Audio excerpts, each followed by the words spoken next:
Hey there, what's up? In this video, I'll give you a very quick explanation on how you can add taxes on Airbnb, which is very essential for hosts to comply with local tax regulations and avoid penalties.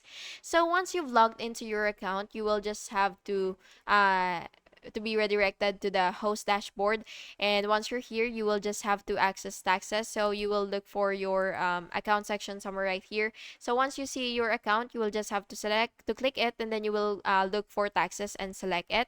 And then you will add tax information by selecting your country or state, and then you will enter the tax rate, and then you will click save. And by the way, this is optional, but you could also enable automatic collection. And if Airbnb supports automatic tax collection in your area, then you could just turn it on. And for the last one, you can review your listing by checking each listing and ensure that the tax is being displayed in the total price. And you could also update the settings if necessary. And yeah, that's how you can add taxes on Airbnb. And I hope you found this video helpful. And if you did, please make sure to like and subscribe for more videos like this. Thank you and have an awesome day.